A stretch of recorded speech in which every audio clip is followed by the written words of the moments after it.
Salut, moi c'est Elena. J'ai 10 ans et je vais vous raconter mon histoire. Il y a 2 ans, on a découvert que j'avais une maladie grave. À l'époque, je n'avais que 8 ans. Ça a commencé par un mal de tête, puis une fièvre qui est montée jusqu'à 40. Et ma mère a aperçu un énorme bleu sur mon dos.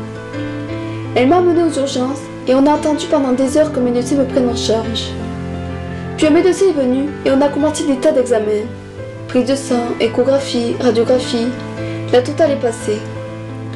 Quand j'ai terminé tous ces examens, j'ai encore entendu des heures d'avoir le résultat. Et puis le médecin est venu parler à ma mère en privé. À travers la vitre, je l'ai vu pleurer. Et là, j'ai compris. J'ai compris que quelque chose n'allait pas. Et puis le médecin est venu me parler et m'a dit que j'avais un cancer du sang, ce que les médecins appellent une leucémie. Il a commencé à me parler des différents traitements, mais je n'écoutais déjà plus, car pour moi, c'était une assez grave maladie et ça me suffisait de savoir ça.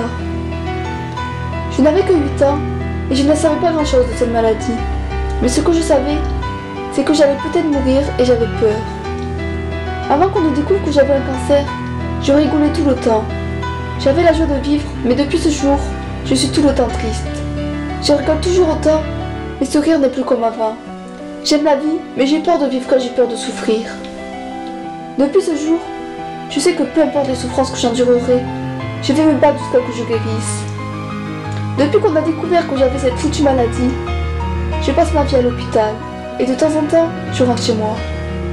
Et même quand je rentre chez moi, on dirait un hôpital. Ma chambre a été réaménagée avec toutes les perfusions, médicaments et j'en passe. Depuis que j'ai ce cancer, mes proches ne sont plus comme avant. Ils me regardent comme si j'allais mourir à tout instant. Les médecins me parlent comme si j'étais une personne fragile et me regardent avec un air de pitié. Depuis, je n'arrête pas d'enchaîner traitement sur traitement, médicament sur médicament. Et je suis fatiguée à cause de la chimio et autres traitements. Je n'arrive plus à parler ni même à marcher. Mais comme je le dis depuis ce fameux jour, je vais me battre jusqu'à ce que je guérisse. Et je continuerai à me battre jusqu'au bout. Avant mes 8 ans, je me plaignais tout le temps pour un rien. Mais depuis que j'ai ce cancer, non seulement je ne me plains plus, mais j'ai pitié de ceux qui se plaignent pour un rien. Aujourd'hui, j'ai 12 ans et cela fait 1 an que je suis guérie. Mais malheureusement, il y a des enfants qui n'ont pas eu cette chance. J'ai écrit ce texte pour que vous, les personnes qui m'écoutent et qui se plaignent tout le temps pour un rien, ne se plaignent plus. Car des personnes ont des problèmes bien plus importants que vous.